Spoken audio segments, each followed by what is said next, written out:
One APIA Nevada is a grassroots nonprofit organization that advocates for policies empowering everyday Asian Pacific Islander Nevadans. Nevada is home to a growing APIA community, accounting for 1 in 10 voters. We are One APIA Nevada.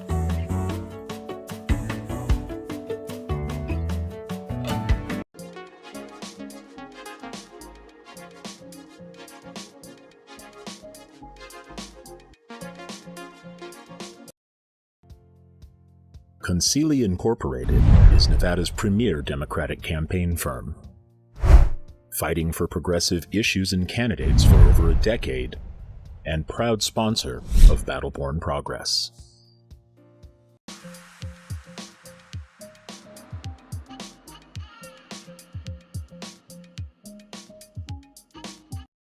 Tonight's episode of Out in Front is brought to you by our season sponsors, Concili Inc., Nevada State Education Association, One APIA Nevada, Silver State Voices, and Stefan and Marta Schmidt, as well as our episode sponsors, Save Lives Nevada and Washoe Education Association.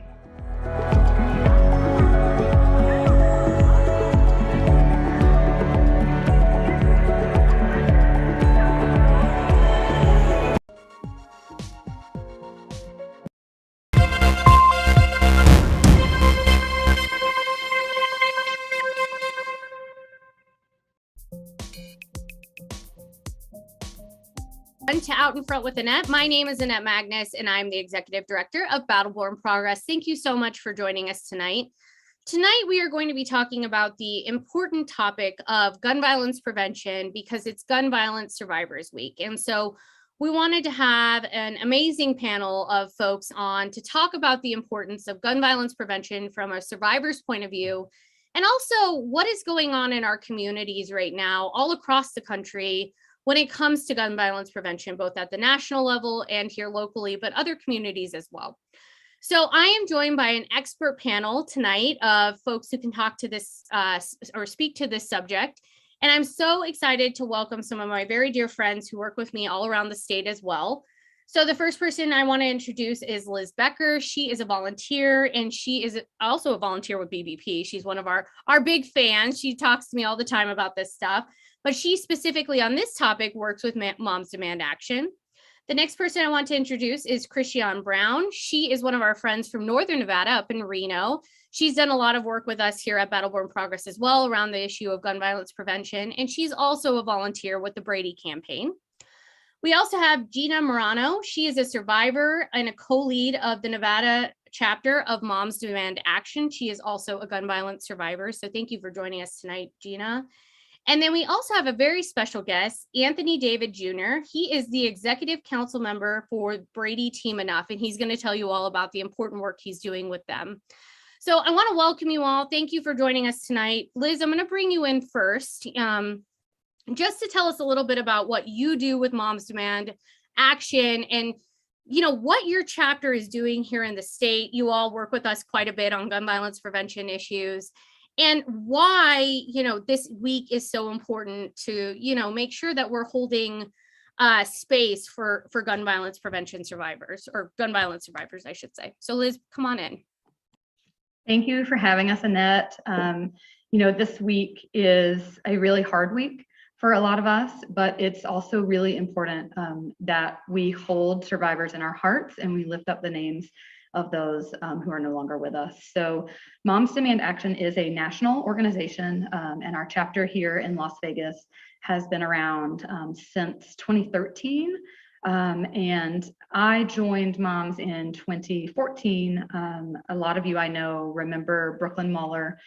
She was unintentionally shot by a friend whose parent had left a weapon in the home. And so I went to a house party with one of my friends who was actually at the time the chapter leader for Moms Demand. And, I didn't know much about the gun violence prevention movement. I've been lucky enough that I haven't had a lot of exposure, but once you start learning about this issue, you realize any of us at any moment could be affected by a gun in this country because the laws are not protecting us. And so as an organization, what we do is we advocate based on evidence. Our organization has a research arm, and we use that evidence to propose and advocate for laws that will prevent losing more people to gun violence. Because as your organization talks about all the time, the United States has a disproportionate number of guns. There are more guns than people in this country at this point, and we suffer from gun violence at 25 times the rate of other nations that are similar to us. So as an organization, that's what we do, and we really reach out and try to support survivors. Gina can talk more about that. And I have just learned so much in this organization. I have been the chapter leader and the social media lead, and right now I'm the communications lead. And we do a lot of work to get the message out into the community about what we can do to reduce gun violence in this country. Awesome. And we're going to come back to you in a minute on some of those policies that you and I have worked on together with some of the other panelists as well. So Anthony, I want to bring you in. You work, like I said, as an executive council member with Brady Team Enough. Tell our folks who are joining us tonight, what does Brady Team Enough do, first of all, but also how did you get involved in this fight and why are you so dedicated to this movement? Great. Thank you for having me, first off. So Team Enough is a national organization, a youth-led organization at that, where we have a team of youth leaders across the nation fighting to end gun violence, as simple as I can put it. So we have many different lobbying collectives across the nation as well. And as of right now, I am sitting on the executive council.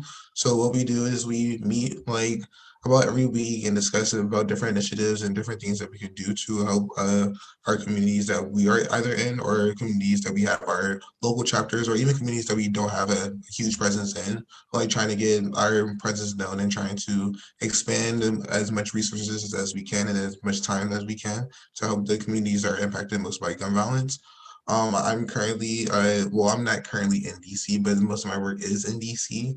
So a lot of the work that we've been doing is helping local organizations, showing up to their mutual aid events, and just being a helping hand to many of the already started organizations that are already in, instead of just coming in and taking charge and taking space. We just wanted to amplify and help the efforts that are already being pushed for these communities. And Anthony, what brought you to this work, and where are you actually from? Yeah, so I am originally from Washington, D.C. Born and raised. And so DC has had a history of gun violence, unfortunately. So that's always has been a thing that I've always been juggling with as I've been growing up, but hasn't really directly impacted me until 2017, when unfortunately I lost one of my friends due to gun violence. So that definitely took a hard hit. But then even then, it wasn't really gun violence work specifically that really brought me into the activism scene. It was more so, just trying to find smaller issues that could probably impact on a smaller level. But then once literally 2 to 3 months after my friend was killed, the Parkland shooting happened. So then once I saw the national attention on gun violence, that's when I definitely took my main turn to gun violence prevention, because just okay, we have this energy, we have this amplification on this issue. That's when I chose to use that energy to push towards gun violence prevention. Awesome. And we're going to come back to you in a second too, because I have more questions for you.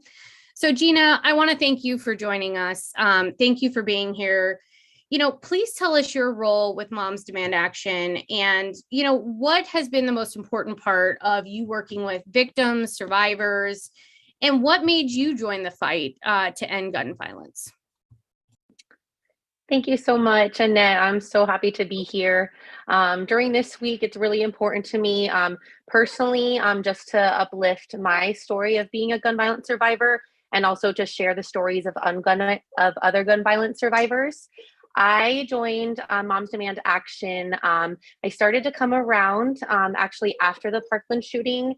It took me a while. I personally experienced gun violence on October 1st, 2017. This was a night that I attended a concert with my best friend, my oldest sister, and thousands of other country music fans. It was my second time attending a concert, and it changed my life forever. I think being part of that day is something that is always a possibility, and then it happens, and you don't quite realize it until after, like, oh my goodness, I just went through that. So running for my life that night made me realize that I don't want anyone to have to experience this. And through my own healing journey, it took me several months. This was always an issue that was close to my heart. And unfortunately, it took happening to me for me to want to do more. And when Parkland happened on February 14th of 2018, I said no more. And that is when I started to come around. I joined Liz and other fierce advocates in Carson City in 2019, and I did not stop. And it was really empowering to be around other people who just got it. And that is why the work that I do is so important. I've been able to connect with other gun violence survivors in our group. And I think one of the biggest things we learn is that gun violence impacts us all in different ways. There are survivors that have been personally and physically injured by gun violence. There are gun violence survivors who unfortunately have had their children taken from them due to gun violence. There are unfortunately people that have died by suicide with a gun that could have used better gun violence prevention and legislation laws. So all of these are survivors and more that I haven't mentioned. And that's why I do what I do. Thank you so much. And then I want to bring in Christiane. So Christiane, thank you for joining us. I'm so happy to have you on. You and I have done a lot of work on gun violence prevention issues for a very long time. Talk to us about what brought you into this fight, and especially talk about, we just saw today up in Northern Nevada where you are, 2 young people brought guns in their backpacks to school. Luckily, nothing happened, but this is something we see every single day, all across America and right here in our own backyards. So talk to us about what brought you to this movement and some of the work that Brady is doing all across the state on that. Christiane, you're on mute, babe. Good. I was trying to make sure I was being good and not making noise. Can you guys hear me now? Can you hear me? Yeah. Okay. Hi.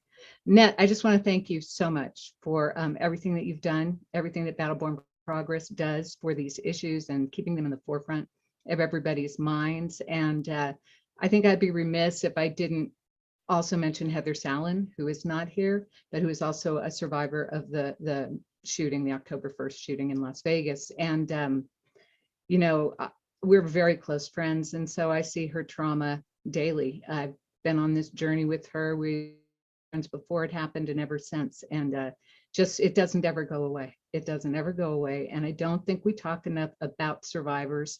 In the news covers most deaths from shootings, mass shootings, but they don't talk about people who are injured, people who, as you said, lost family members, people who live with the trauma of being at an event like that for the rest of their lives. And I think that giving attention to the broader issue of the fact that guns are everywhere in our lives all the time is vital in order to bring more attention to this fight and cover it more thoroughly and more realistically. But going back to where I started in 1968 with the gun violence movement, I was 8 years old and my parents were working for Bobby Kennedy when he was shot in San Mateo County. And it was horrific. He was assassinated, and we had all of the Kennedy stuff in our house, bumper stickers and everything. And so my parents started advocating for handgun reform and brought a petition to Congressman Pete McCloskey, who was Republican. At that time, those were the days when my mom was a Democrat, my dad was a Republican. You know, you voted for people who supported the things you cared about. And we went door to door and signed a petition, and I went with them and worked to pass gun control bill in California. And so I've always been advocating for it ever since. It just seems like something that's always been in my life. I remember when Kennedy was shot, which is really dating me, but I was 2.5, and I was playing in front of the TV and saw my mom scream. And it's the first time I saw an adult cry. And then it went on to Martin Luther King and Bobby Kennedy and John Lennon. And then the mass shootings began. And it's just been in our life forever. It's something that could be controlled, but for a few cogs in the work and the profit that is made in the gun industry. And that is what we are advocating against all the time. The profits that are used to purchase politicians, to allow minority rule in the Senate, to keep the laws that most people want passed from passing. That is the fight that we're in. And one of the big parts of it that we do with Brady and that we encourage all the time is voting rights and keeping our right to vote and advocating to be able to get laws on the book at a national level and locally that can stay there. So it's a hard fight. And survivors who deal with this all the time, every single day, are walking wounded. And, you know, mental health goes both ways, the mental health issues of the shooters, the mental health issues of the survivors. And there's a real pervasive theme that sort of goes through anti-gun violence prevention groups, that it's the fault of the people with mental health issues. The guns aren't the problem, mental health is the problem. And, you know, we always want to try to not allow that narrative to continue to go on, because while the issues of mental health in our country are serious and need to be addressed all the time, we also very much need to understand that the access to guns for people with mental health issue is the problem. The fact that the gun industry is the only industry in the country that does not have laws regulating when their products kill people and damage people. They do it for medicine, you know, they do it for everything else, but the gun industry has managed to keep laws on the books that keep them from being liable for what they do. And until we can push to change that, it's going to continue happening. But people like us are so important, our voices are important, and to always come up, always step forward, always let people know that this is not okay and it can't be normalized in our country is a huge part of what we do with Brady. Absolutely. So Liz, I want to come back to you really quickly. You know, there's a wide range of gun violence prevention issues in this movement and policy options, from banning assault weapons to licensing to extreme risk protection orders, you know, and everything in between. We just worked on a ghost gun bill this past session.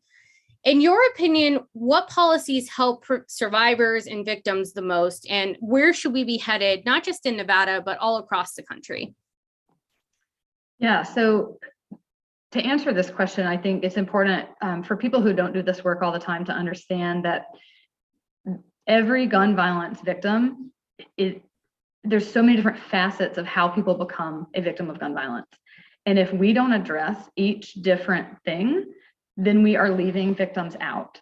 And so as an organization, we really focus on several different categories of things so that we can make sure that we're preventing all the different types of deaths that are occurring in this country from gun violence. So that can be people who die by gun suicide. And that is something that we address with storage. So in Nevada, we just passed, you know, a safe storage law that gives criminal penalties to people who leave weapons that are not locked and unloaded separate from ammunition. And, you know, we have a prevention tool called Be Smart, which stands for secure your weapons, model the correct behavior, ask if other people have unsecured weapons in their home, recognize the risk of teen suicide, and tell other people. So normalizing that you should be asking people if there's unsecured weapons in the home. So that's one category. Background checks are something that we worked so hard on in Nevada. And as Christiane pointed out, there is a minority of people who try to block good legislation that the majority of Americans want. 80% of Americans, up to 90%, depending on the poll, support background checks on every single gun sale. And that's so important because there are groups of people who are prohibited purchasers in this country, and everybody's agreed that we should have prohibited purchasers. But if the background check system is not strong, first of all, you're leaving out people who should be on that list. And if you allow private gun sales, then anyone who knows they can't go to a gun store and purchase a weapon can find someone to buy it from on the internet, for instance. And so that is a huge piece of keeping guns out of the hands of people that we decided as a society should not have them. There is also people dying in mass shootings or shootings at school. And a lot of that, we can address through storage. And then there's the daily gun violence that's occurring all across the country. And sometimes these are the people that I think have gotten left out historically in the movement to end gun violence in this country, because there's a narrative from the other side that says it's other people's problems. It's people who live in the city, it's people who don't look like me. And that is not an acceptable way to address the problem. So there's just so many different things that we can do to lift up different categories of folks that have been impacted by gun violence. And I wanted to do a plug for a book that explains all of this so well. So John Woodrow Cox wrote a book called Children Under Fire. And in it, he did like hundreds and hundreds of hours of interviews with people who have been affected by gun violence, children who have been affected by gun violence. And he talks about the trauma that emanates from every single gun violence or gun shooting in this country, because there aren't just the number of people who die, which is up to about 40,000 a year. There are hundreds of thousands of people who are shot and survive, and all of their family members and the people who are impacted deeply.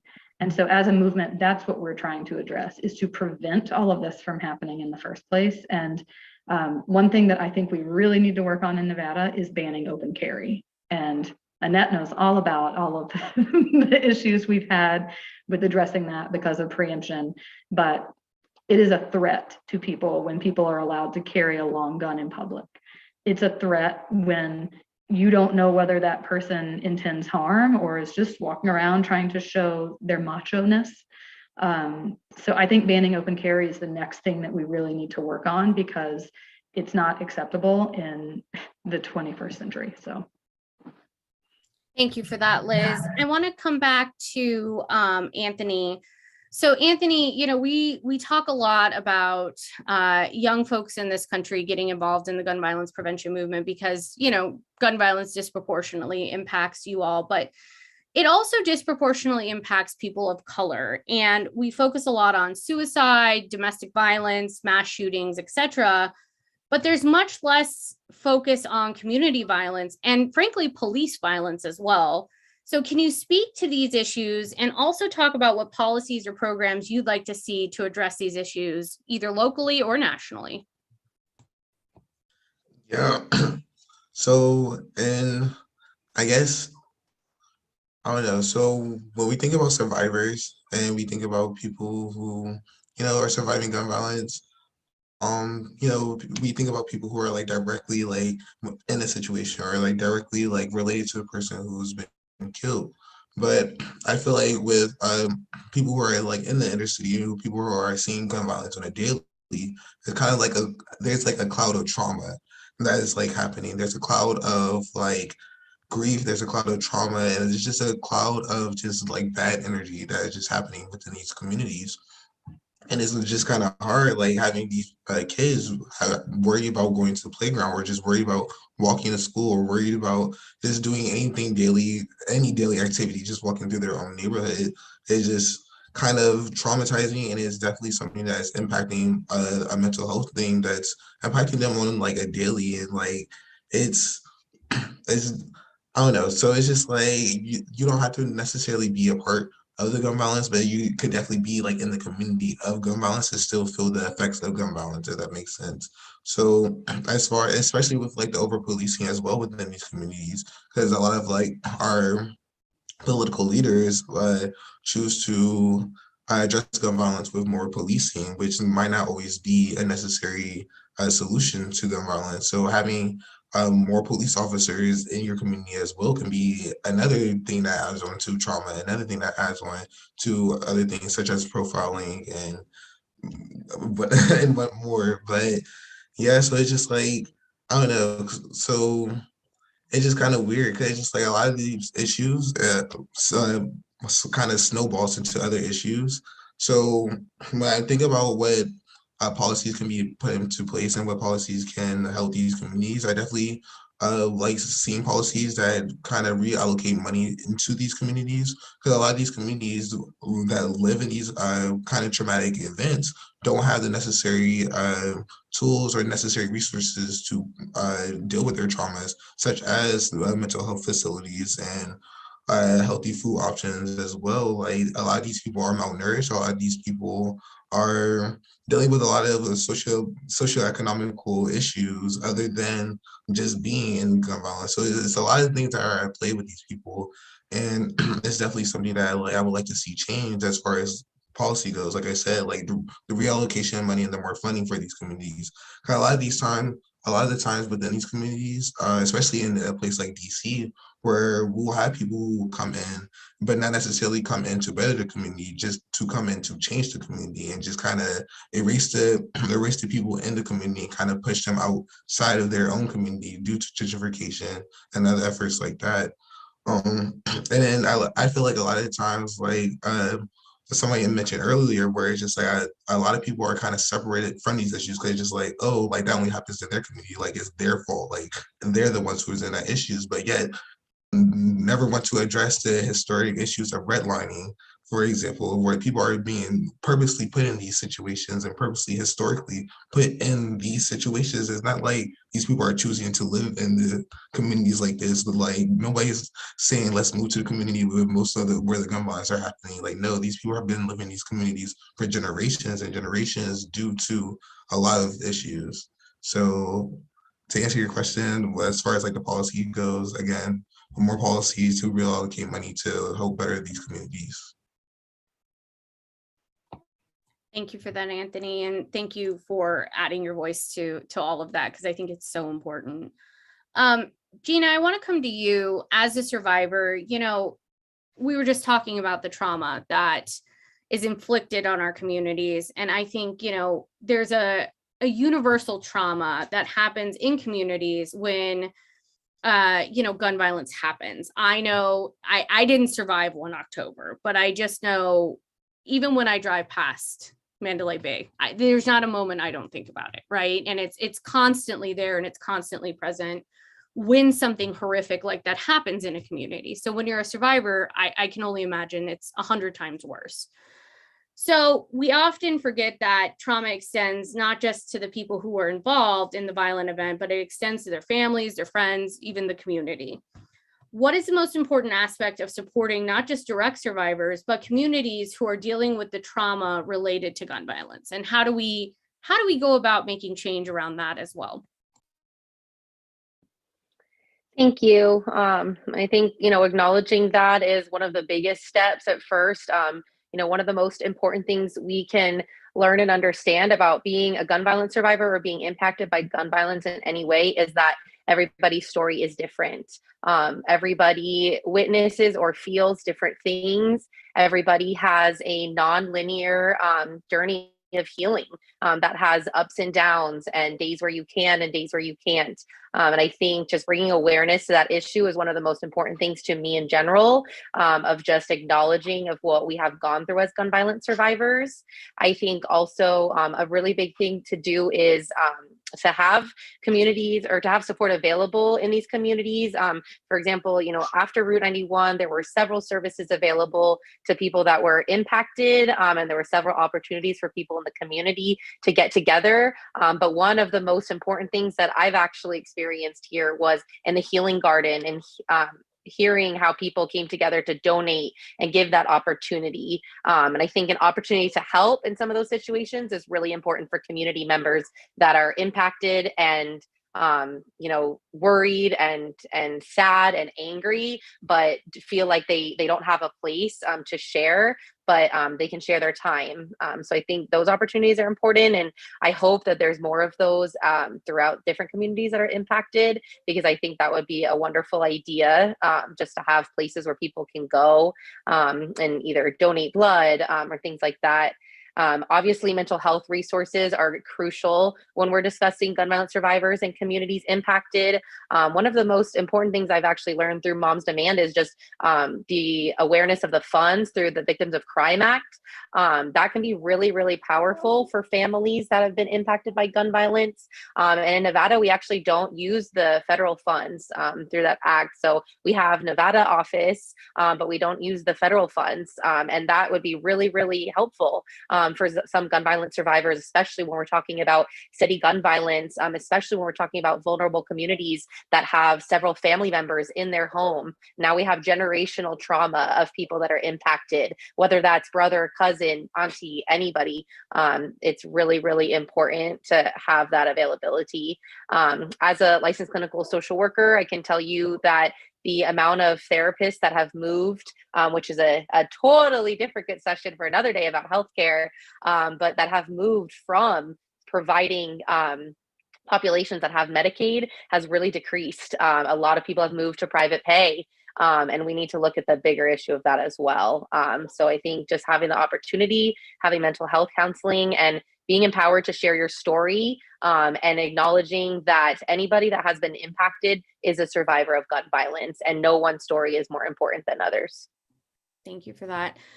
Gina, I'm going to stay with you for a minute. I just want to remind our folks viewing at home, whether it's on Facebook, whether it's on Twitch, YouTube, Twitter, if you have questions, put them in the chat. Our staff can get us those so we can ask the panelists. So if you have a question, just put it in the chat right now. Obviously, Facebook Live, you can put it in the chat. Twitter, you can put it in the chat, and we will get to your questions in just a few minutes. And make sure you're sharing this link on Facebook, Twitter, and other places, because we want as many people to join this conversation as possible.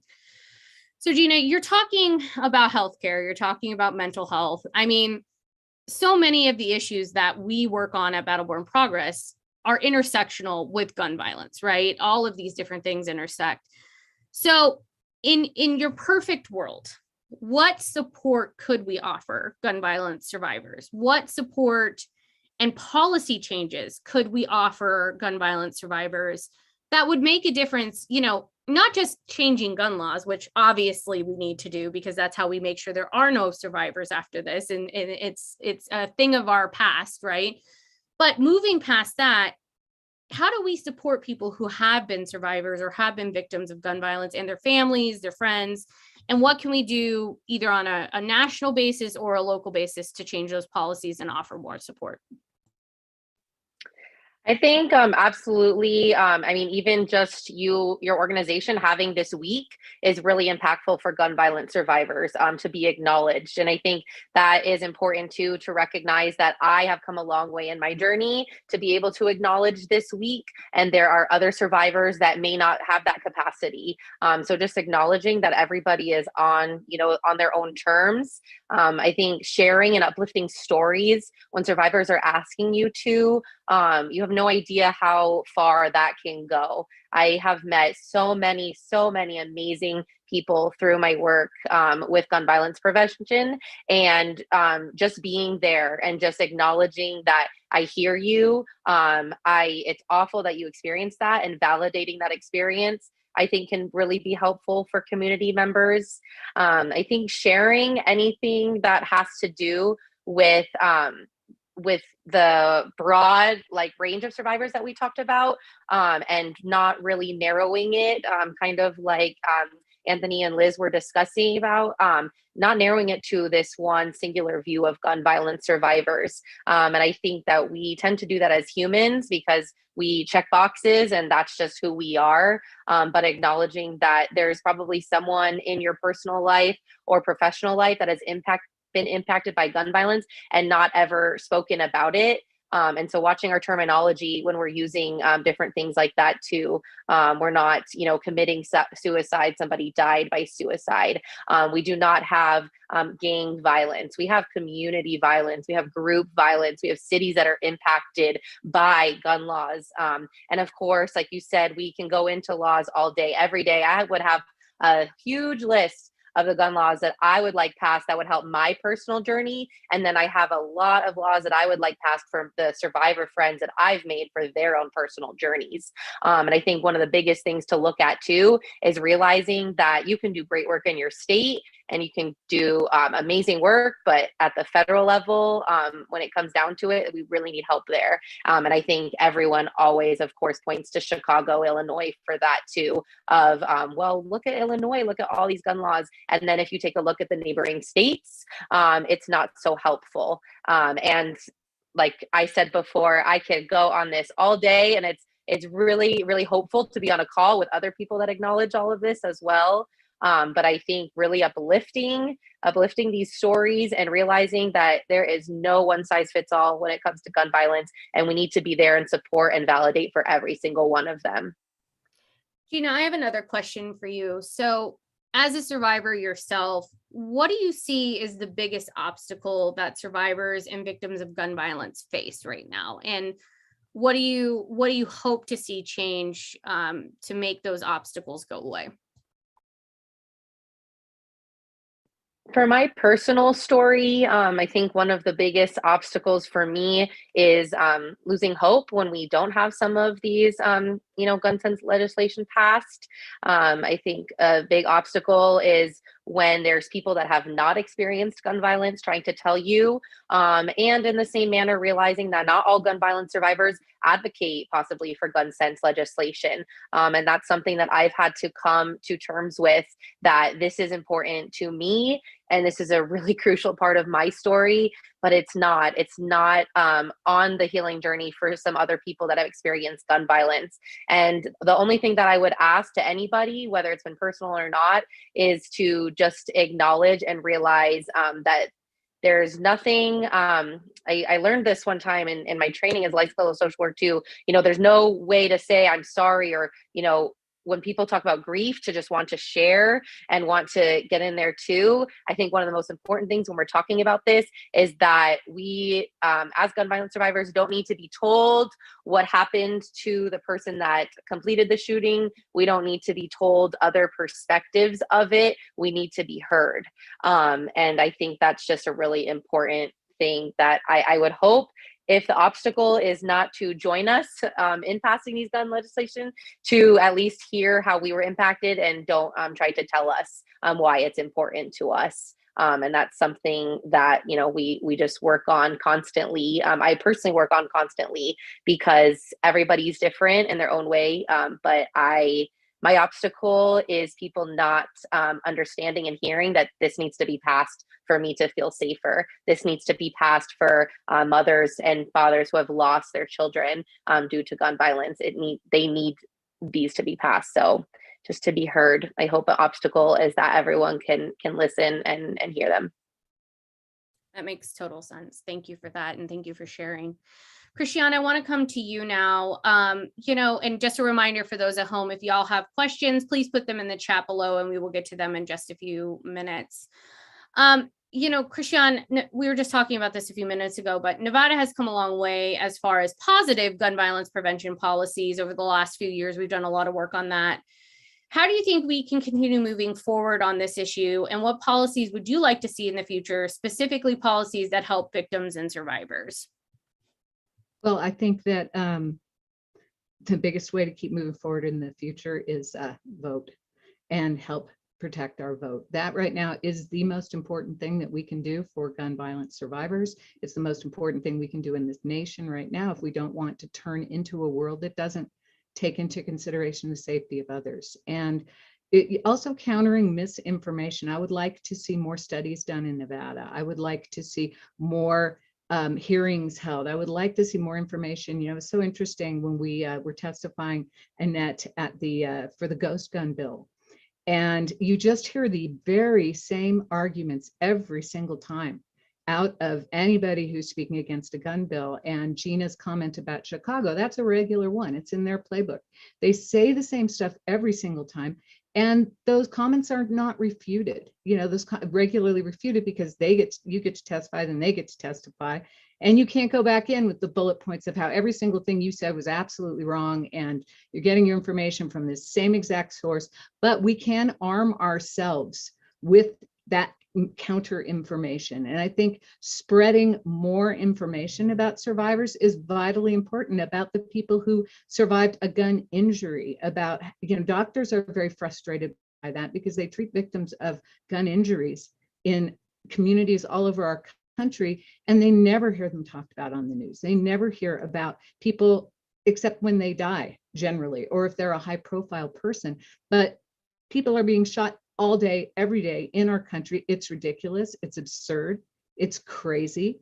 And we have to keep talking about it as the crazy thing it is in a society that we live in, where we care about our families, our children, and care about one another, to enable people to carry around weapons of mass destruction here in Nevada openly, to be able to condone the fact that nobody takes responsibility for these people, and to expect us to continue to live in a world like this without going mad and going crazy and saying, why is it that right is on our side? Right is on our side, sense is on our side, science is on our side. And that's happening with every issue right now. But gun violence is the scary one, because right now there are a whole group of people arming themselves to the teeth. Since the pandemic, the increase in guns throughout our nation is horrific. And if we don't want to create more and more gun survivors, we have got to step up, because misinformation, I was just talking before this call, but I think it's important because some misinformation came out targeting a doctor and a nurse at a hospital, and a group of neo-Nazis who heard that information were there the next day, standing outside the hospital, threatening the doctor and nurse who were helping people, just because of misinformation that's spread. So countering misinformation, I think, is very important in terms of what we do in Nevada as well, and getting more word out. We only have a legislative session every 2 years, which is frustrating, but shows like this are vitally important. And, you do not have to survive gun violence to get how horrific it is, to get how wrong it is, to get how people don't live in a world like this and say it's okay. You don't have to. And there are more of us who are sane and sensible, and we need to pull them together. We need preemption to pass in Nevada. That's the big rule. I mean, the big law that I think it absolutely has to be done. And people who are listening who don't know about it, we all do. It enables specific communities to address gun violence as they want to. Otherwise, our hands are tied on any issue with regard to gun violence until our legislative session meets every 2 years. It was over 534 days before we got to weigh in on the Las Vegas shooting here in our state.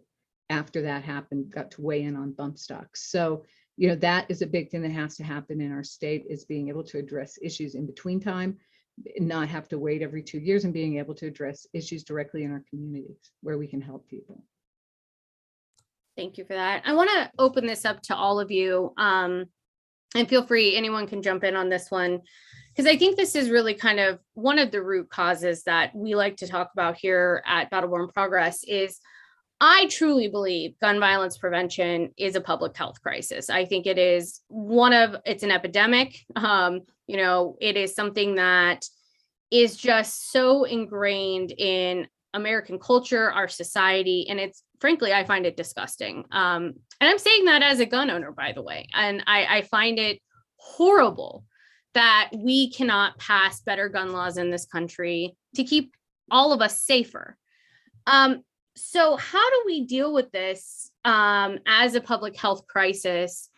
And tell us what you think, why it doesn't get the same attention as other public health issues get. And anybody can jump in on this one. I'll jump in. Money. The NRA spends millions of dollars to elect politicians. As I mentioned before, the vast majority of Americans, gun owners included, even members of the NRA included, if you talk to them about a topic and you explain it, they're for it. They're for background checks. They're for high-risk protection orders.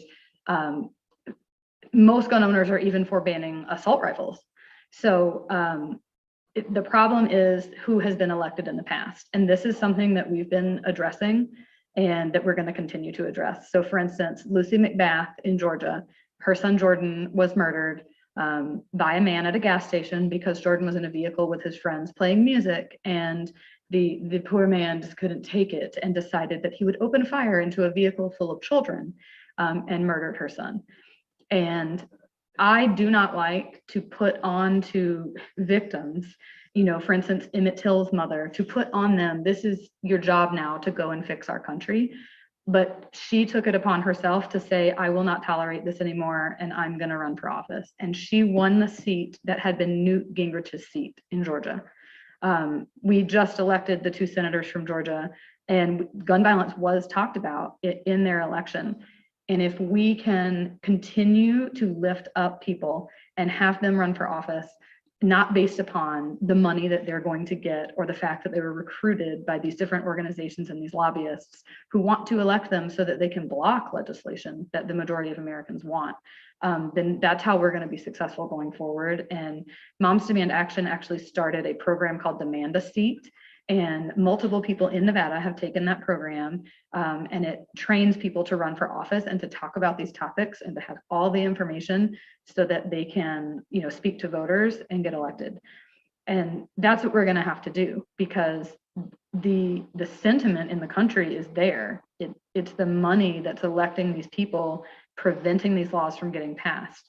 And it's really awful that that's what we deal with. And like Gina said, it weighs on you because you put all this time and this effort and this work, and that what you're doing is right.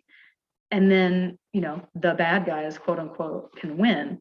So what we really have to do is lift up survivors and lift up people who care about this passionately and say, you can do this. You can run for office. You can run for a local office. You don't have to run for Congress. You can run for school board and counter the disinformation that people like Katie Williams have on the school board, who is a Kiko's, member of the school board and is doing nothing about the racism at Arborview High School and the violent threats against children. So we just have to, lift these people up and get more people elected. And it's a long game, a very long game. It is not a sprint. It's more than a marathon. It's an ultra marathon. It's going to take a while, but we'll get there. Gina, I know you are involved with mental health. As you were saying, you're a social worker. Why do you think this epidemic doesn't get the same, treatment as other health crises in our country? I think, unfortunately, everybody is still just seeing it through the lens of that this is political, because we come down to, having politics being, and, power and money. And I think that so many of the conversations that I've heard people say is like, Gina, what are you doing this for? Like, aren't you exhausted? Like, isn't it depressing? Like, what are you doing? Like, it's got to come from the money. And I'm like, yes, but Everytown and Moms Demand and groups like this give me hope that, we have the support and we have things to counteract the money on the other side and the power on the other side. And I think that's just really important to not get lost in that too. I think guns have become such a non-starter for so many conversations, and that's really hard for volunteers. But I'll argue with anyone that that's a non-starter for me, or anyone else that's been personally impacted, because no one's going to tell me that that's a non-starter when I've been personally impacted. If you've also been personally impacted and you feel totally different, I will not argue that your experience is different. But I will not, I will not be told by someone else that guns are too political or guns are too much of a hot topic when I almost lost my life. My sister almost lost my life. My niece almost lost her mother and her aunt, and my parents could have lost 2 daughters. So no, it's not a non-starter for me. It's not too political for me. And I think that's what we need to just keep bridging that gap. It's not too political for the people that have been personally impacted. And if you check your news daily, we are all personally impacted. And that's just kind of where I'm at. I'm at this place where it's so unfortunate that we don't recognize this issue, but our voices are not going to stop. And I'm grateful that there's people that also aren't going to stop with me, and that includes all of you, because that's how we're just going to make it a known crisis. And unfortunately, each day a new person gets the title of being a gun violence survivor. Many more than one person gets the title of being a gun violence survivor every single day. Yeah, Anthony, I want to bring you in. It's amazing to see younger people standing up for change and working to end gun violence. Can you talk about the importance of getting young people involved in this fight and making sure that young people's voices are being uplifted in this, since you all have, such a, I think, important perspective on this issue every single day at your schools and in the community and things like that? Yeah, I find it super important, especially since we are the ones who are being impacted. Um, like we are the future. Like I can't stress that enough. And especially since the people who are in power are extremely old. If you look at all of our senators, I could go down the list at old white men who are the ones making the decisions for us, who are making the decisions for our communities. Um, and just not really interacting with the family members who are being impacted by gun violence. When we think about school shootings and think about these issues, a lot of these older men are probably single old guys who are not interacting with kids, who are not interacting with family members, like who are not being a part of these communities, who don't really have an emotional connection between what kids go through, what mothers go through, when it's time for a funeral or when it's time for a candlelight visual. They don't see it, they don't interact with it, and these are a lot of these kids who are losing their friends, who have to go on carrying that trauma with them for the rest of their lives, carrying, and again, we got long lives to live, so it's just like we are constantly going to have to deal with this and constantly going to be impacted by this until this stops. So having young people, first of all, having more young people in office, having more young people running for office as soon as we are able to being able to run for office, having more people, get more young people in positions of power and making these decisions is definitely something that I look forward to, because a lot of times it's just like, oh, y'all don't know what y'all talking about. Oh, y'all too young to know this, too young to know that. But it's just like we're reading the same articles, we're reading the same books. Like, what is it that we're not knowing, that we are all literally experiencing to this day? We are all going through the same traumas. We are all going through it. You might have been longer, you might have not been it at all and been blessed to not be a part of it at all and been able to live your long, beautiful life. But unfortunately, there are young kids out here who still have to go through that and will forever have to go through that until their long life will unfortunately end at the end. So yeah, like young kids are we're definitely going to be the game changer, especially with Gen Z. Like, I feel like we are definitely fearless. We're definitely got the energy, and we're definitely going to make some things shake. I often say you're the only people who are going to save this planet and this world, because our generations are all, even millennials, we're like too far gone. So y'all are going to save us. Wait. So I have just joined a group called Third Act, and Third Act is starting up in Northern Nevada, and it's put on by Bill McKibben. And it is rallying older Americans over the age of 60 to get back into this fight. A lot of times they're on the edges, they've moved on, they were activists in their youth, they were out protesting the Vietnam War and nuclear power and all of those things.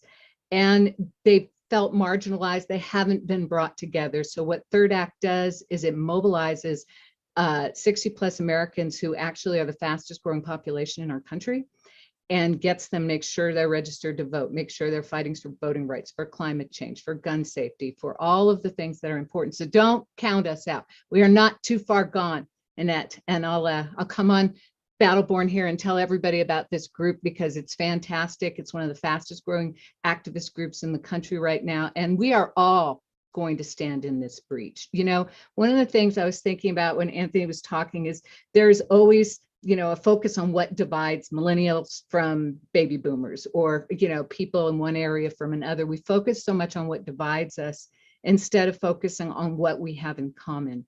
And what most of us have in common is that we love this planet, we love humanity, we love people, we love nature, we like peace and health and goodwill towards others. That's what people are for. There are more good people than bad people. There are more people who care than don't.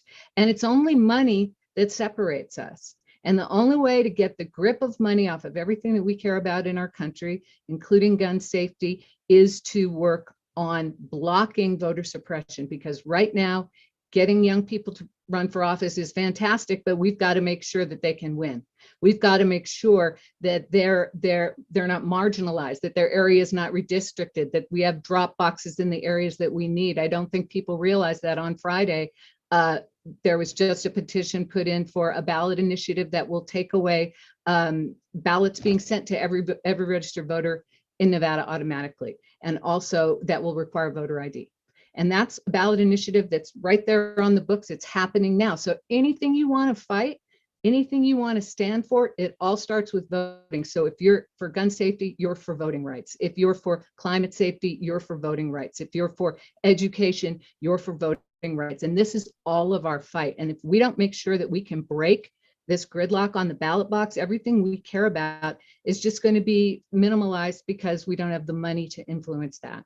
And I think that we all have to be vigilant. We have to have our eyes open. We have to make sure that those kids that are going to try to run aren't intimidated, because they will be. Make sure that the election workers aren't intimidated, because they will be, and they will be intimidated with guns, because that is now what is happening. And so these two things intersect very seriously right now. So everybody who says, I believe in doing these things, need to go. Voting rights to all your friends. You said gun violence might not be a political topic people want to talk about. Every topic we talk about should start with voting rights, and that we have to protect them. And once we are able to do that, we can do so much more. Thank you for that, Christiane. So I want to move to audience questions really quickly, because we have a lot of really good ones coming in the chat. So Gina, the first one is for you. It says, and this is from Linda, how has your involvement, with Moms Demand Action helped you with your personal healing journey so far? Oh, I love that question. That is one of my favorite questions. It really has been the biggest part of my healing journey has been finding Moms Demand Action. I'm very fortunate that, the impacts and the trauma that I experienced, I've overcome a lot of that in this very moment of my life that could change at any moment. I have healed from so many of, the criteria and the symptoms that we think of when we think of PTSD, because of the volunteers and the other survivors I've met through Moms Demand Action in every town. By being welcomed at a meeting and having them sit there and talk and care about the things that I care about. That was so healing to me, to see people and tell me at Carson City, you can say whatever you want, or, you don't have to say anything at all, but we've got you. And to have 15 people that literally met me that day tell me that to my face and sincerely and wholeheartedly mean it, I will never forget that in my whole life.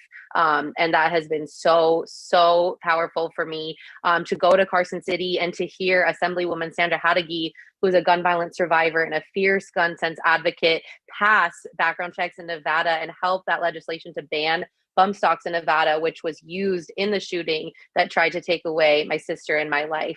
That was so powerful to me.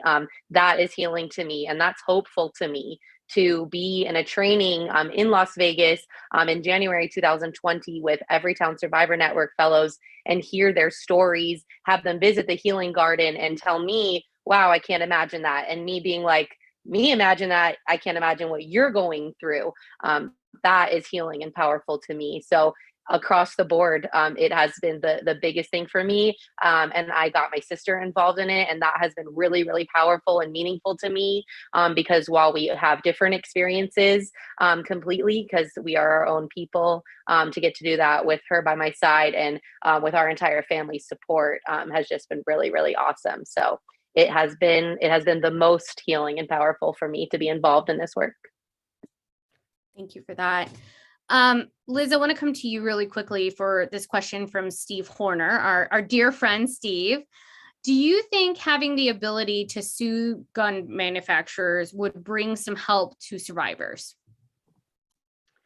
Yeah, I think, there might be some survivors who don't want that to happen just for other beliefs they might have, but I think that that's huge because other industries, I think Christiane mentioned this earlier, it's the only industry where people cannot sue the manufacturer for harm. And the reason that those laws are in place is because the NRA paid to elect people who wanted that to be the case. And so I think that if you follow Sandy Hook Promise and the families that are involved there, this has been something they have been fighting for, since the very beginning. Because if people can be sued, for instance, if companies can be sued because the baby sleeping device that someone bought at a store, even if they used it completely incorrectly and didn't follow the warnings that the package said, that family can still sue that company. And so many items have been taken off the market for this reason. Even if one person out of 300 million people in our country perished, and we have 40,000 people dying by guns every year, and people are not able to sue companies right now. I really, really hope that we can get that, because money speaks, as we've been talking about in this whole dialogue. And if we can sue them, the gun manufacturers, and some of them go out of business, it's going to make them think, oh, maybe we should do a better job of making sure that our products don't get in the hands of people that are trying to kill other people. Because we're not going to be able to, we have the Second Amendment, and there is a right to own guns in this country, but that doesn't say every single person can have all the guns they want. And so I think that's going to be a huge step. And also the liability insurance. So San Jose just passed a law saying that every gun owner has to carry liability insurance. So that's it's interesting. Yeah, Diane Kerr, I'll just ask you this question as well, add on. Is there a way the insurance industry would be able to make gun ownership as part of the homeowner policy or rental insurance policy, like they use to offer discount rates for like non-smokers and things like that? So tell us about that law, because I was going to bring that up anyways, Liz. Yeah, that's a really good idea to add it to the homeowner's policy. There's so many other riders that are on a homeowner's policy that, tell you how you can and can't do things in your home with your water heater and stuff. So that would be really cool. The San Jose law is the first one in the country, and it requires any person in the city of San Jose, and I believe there's more than 1 million people. The city, it's kind of like Las Vegas, the city limits are kind of wonky, but it's the first city to do this. And so anyone who owns a gun will have to purchase liability insurance. And that's huge, because every single weapon that they have has to have a policy. So it's going to be, I think, really impactful. And I usually, for other things, some of this stuff can get to just be kind of overwhelming for people who own vehicles and cars and houses. But I think for something whose intent and purpose is to kill someone, the least we can do is say you need to have a liability insurance policy on that, because if you use that weapon to take someone else's life, then 100% there should be all kinds of civil things that come along with that, not just the criminal case of you murdering someone. I couldn't agree more. Christiane, you want to add to that? Yeah, I just want to say, and on top of that, licensing for guns. So we need licenses to drive a car, you need licenses to sell liquor, all of those things. And I think that, if it turned into a matter of pride for people, okay, maybe you love your guns, that's fine. I have guns in my house, but that's what people don't realize, is a lot of us do have guns around. We just believe in using them responsibly and, all of that. But, maybe licensing would help people say, hey, I've got a class something because I've got my 75 guns in my house, but every single one of them is licensed and I get to have a 7-star whatever, and that makes me that much more macho than you. Make it a matter of pride. If you own a gun, you've got the best license in the world, and you're going to be more responsible than anybody else, because they just want the guns. They don't really necessarily, a lot of people buying these weapons, they don't really necessarily at the time understand that their advocacy for freedom, because of some perverse misinterpretation of the Second Amendment law is also enabling criminals, is also enabling people to get the same guns that they love to collect and own. And that's where the difference needs to be. Responsible gun owners, you can have your guns, that's fine. But in a society, let's have a license for a gun. Let's register them with our insurance. Let's do sane and sensible things. And I think sanity's the way it goes. You know, we all follow sanity. And I think the more of us who keep advocating for this, their numbers are going to start dwindling. And the NRA lawsuit that's going on could help a lot. So that's one positive thing that we have to look forward to. Thank you for that. Anthony, I want to come to you just from your perspective, doing this work on the national level. What do you think the number one, and this is from Maria, what do you think the number one obstacle to making progress at the federal level on gun violence prevention policies is right now? And what do you see us kind of moving towards in that area?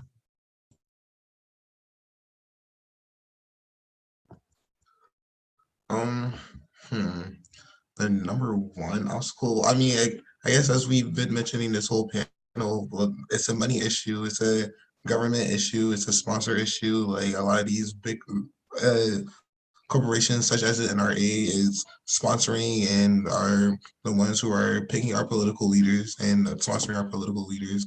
So I feel like the biggest obstacle right now is just our modern day white supremacy and capitalism as a whole is a part of the problem. It's been a culture, like you mentioned before, like you'll be amazed the things that I've seen about like people and their guns. Like people love their guns. I've literally seen people who be like, oh, this is like my God-given right, stuff like this. Like we are not in like a Western movie, like like it's crazy.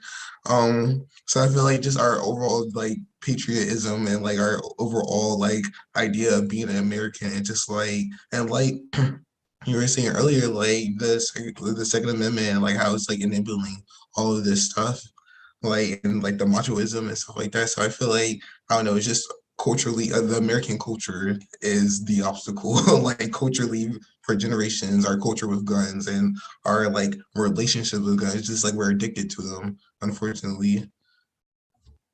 Absolutely. Christiane, I want to come back to you, and then Gina, we're going to wrap up with you. There's a couple of more questions that folks have specifically for you. Will asks, is there a relationship between the uptick in murder rates and the increase in guns and ammo sales during the start of the pandemic? Have you seen anything on that? Yes, there is. And actually, it's just interesting that you asked that because I wrote an op-ed about that, if you'll forgive me for a second, that I have right here with some statistics. It's really interesting that, you know, when the pandemic hit, at that point in time, people by the NRA were encouraged to believe that they were going to be threatened, that people were going to come into their house and go after them. There was a Black woman that was hired by the NRA specifically to put race fear in place. We don't know how much she was paid, and put misinformation in place. And we have to also talk about the disinformation on the web. We also have to talk about the sharing of wrong stories, because that is a huge problem. But I'm sorry, back to your question. Let me see if I can find it here. I can just say that, yes, there is a definite correlation with regard to that. There are a million more guns on the street right now than there were, it's so sad to say, after the Parkland murder. And, you know, when you think about the fact that many people were galvanized with March for Our Lives to start, that happened 2 weeks after we started our Brady group that we started here in response to the October 1st shooting. You know, when you think about that, and then you know that many more guns are on the street, it definitely contributes to the uptick of murder and also accidental deaths and also suicides. And, you know, we don't talk about suicide enough in Gun Violence Survivor Week. It's important too, you know, that suicides are a huge portion of the gun violence deaths in our country. And having the high risk protection order in place that we have here in Nevada, thank God, helps a lot. But we need those laws in place everywhere. More guns in more hands cause more deaths. That's just sensible. That just is logical. That's just darn true. You know, and I'm tired of listening to dumb, stupid, idiotic arguments about the fact that having access to guns doesn't lead to more deaths. That's not true. You can do the math. And thankfully, the CDC is now doing that math. After 25 years of not being able to study gun statistics, we right now, Dr. Rochelle Walensky from the CDC is starting to study the impacts of gun violence and actually get some statistics on that we can use. Now, getting people to believe in science is another part of it, but we will have the science very soon that will help to prove the correlation between gun violence. Even though it's logical, have statistics to prove it will help a lot, I believe. Thank you for that. All right, Gina, I want to come back to you just to wrap up the evening specific to gun violence survivors. So Manny asks, aside from charitable organizations and maybe any organization that has to pay due to civil action, is there any government help, whether financial or medical, or to cover other costs to survivors of gun violence to help them financially?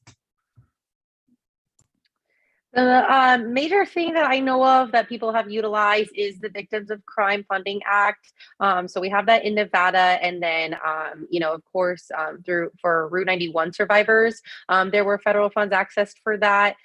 There hasn't been a huge policy push in our state to continuously advocating for gun violence victims and survivors to use those funds.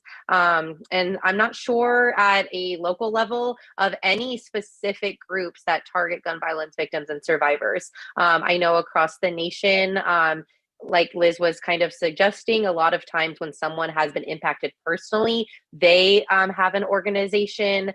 We do have a survivor in our Moms Demand chapter, the Giovanni Melton Foundation, which raises awareness for gun violence that's impacted youth in the LGBTQ community. There is not anything specifically like funding wise that I know of. And then of course, I know support and mental health counseling that is provided through the Everytown Survivor Network. If survivors do want to engage that way, those services are free of charge for engaging and going that route. And then as far as mental health services in general, that support is really accessed by utilizing whether it's insurance or going to samhsa.gov, samhsa.gov, and finding a mental health professional there. But not other local funding groups that I am aware of for gun violence victim survivors specifically. And then Gina, similar question. Beverly asked, what services exist in Nevada specifically for survivors or family members who are victims of gun violence? Me, I am available for anyone that has listened to this call, for anyone that knows somebody that might benefit from contacting me. I, do try to encourage everyone that, this is my role through Moms Demand Action.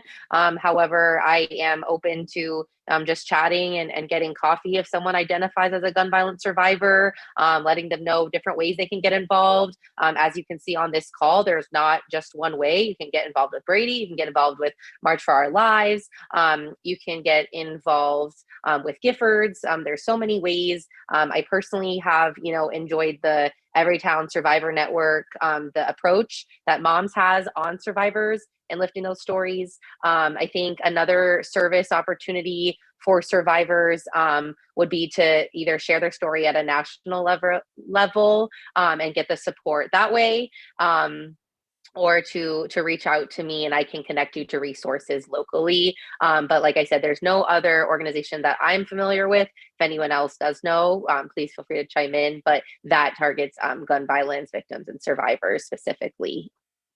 But anyone can contact me. I'll put my personal email and they can reach out. And if they're a gun violence survivor, they'll be connected me through Moms. Yeah, and we'll put that in the chat for the viewers at home.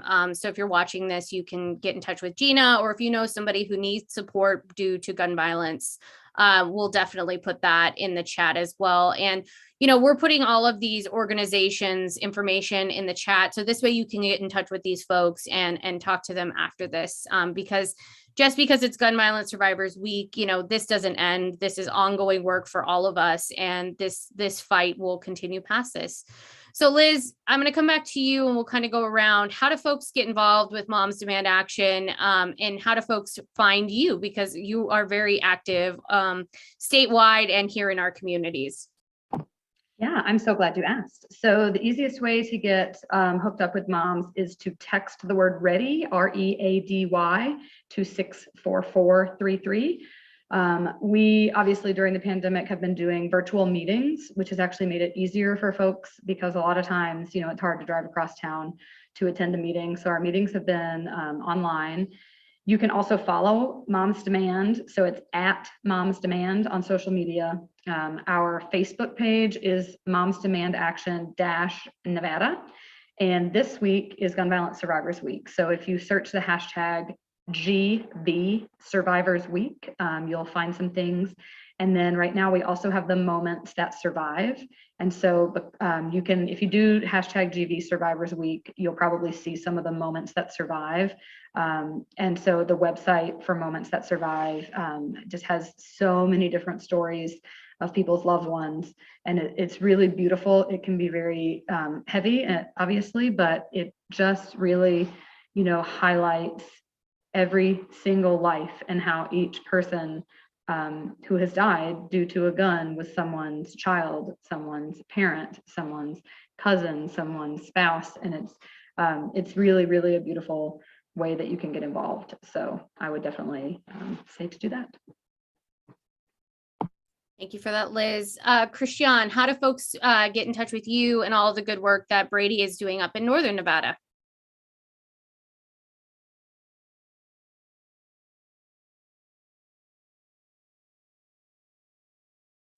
Christiane, you're on mute. I'm always worried I'm going to make too much noise when I'm not on. 877-877 is the number to text for Brady, and that will connect you up to the national website. We also have a Facebook page and a group, Brady United Against Gun Violence Nevada. You can also Google Nevada Brady to find us. And I just wanted to add something because I think it's so important when people are thinking about survivors now, anybody listening, at least who's in Southern Nevada, who hasn't had a chance to go to the Healing Garden. I had a really poignant moment there, actually, again, after we were signing the Ghost Gun bill. And I went by the Healing Garden and it was only two of us there. There was nobody else there. And we were walking through and we were reading all of the things that family members had written and seeing these pictures and these lives that were gone, but the people who still, left them behind surviving this and experiencing this, and the people who were in the shooting and just by the grace of God didn't die knowing that. And the wind chimes were blowing and it was such a haunting sound. And I remember after walking through, and I have chills when I think about it, I remember after walking through when I left, I turned around and I was like, I shouldn't leave them all alone there. They're there forever. They're memorialized forever. Their lives did not get to continue. And the survivors whose lives do continue, that's on their minds. That's in their hearts. The families who lost victims, that's on their minds and that's in their hearts. The people who see gun violence every day, it's in their minds. But if you see something like that and you can get people who maybe aren't survivors to go there, to understand this on a level, to help when it hasn't happened to them, I think it's vitally important. And I think getting closer to the humanity of this is the way that we get through it. Thank you for that, Christiane, and thank you for joining us. And Anthony, I want to come to you. How do folks get involved with the important work that Team Enough is doing and that you're doing at the national level? Yes, so you can always go to teamenough.org. We definitely have a lot more information there. If you're a young person, I definitely encourage you to come sign up with us. I'm not sure if we have a Nevada chapter just yet, but we are always looking to expand. So if you are interested in starting a chapter, if there's not already one in Nevada, we will definitely see the resources and get you set up with everything that you need. We also have an Instagram page at Team Enough, as well as our Twitter. And yeah. Awesome. Thank you for that, Anthony. And Gina, as the survivor on our panel, any final words you want to leave us with for this important week or for the work that we're doing here in Nevada or nationwide? I'm just grateful to everyone, that tunes in. I think this is, not the start because we've already started, but this is really impactful and powerful on this move that we have on this journey, this long marathon, like Liz said. So I'm just grateful. And as always, we just say, keep going, and onward we go. So thank you. Thank you, Gina. And thank you for sharing your story with us tonight. I greatly appreciate it. And, if those of you watching at home have stories you'd like to share, if you're a survivor of gun violence, we have a story bank. We are always collecting stories of folks all around our communities, all around our state. So if you'd like to be involved with our story bank, Brenda from our team is putting her contact information in the chat below. Join our story bank. We need your story, we need your voice, and we need your help. So please join us. Brenda is one email, phone call, text away, and she'd love to get you involved with our story bank. One other thing as we wrap up this important week of gun violence survivors, we want to remind you that we do have the Progressive Summit coming up at the end of the month, February 26th and 27th. We will be doing a panel on gun violence prevention at the summit this year, so make sure you tune in for that. Tickets are in sale. We are putting them, the link for tickets in the chat. You want to get your tickets earlier. We have some amazing speakers this year. So make sure that you are getting your tickets, share that link with your friends and family. And if you'd like to sponsor, we can also have that as well. So make sure you're getting your tickets for that now. Thank you all so much again for joining us tonight. Thank you to our amazing panel. We love and appreciate you all. And again, please use the hashtag GV Survivors Week. Share this with your friends and family, and let's get the word out about ending gun violence. Thank you all again so much for joining us. Stay safe and healthy. Make sure you continue wearing your mask because the pandemic is still real and COVID is still a thing. And we will see you next week at 5 p.m. out in front with Annette. Thanks again for joining us, everyone. Be safe.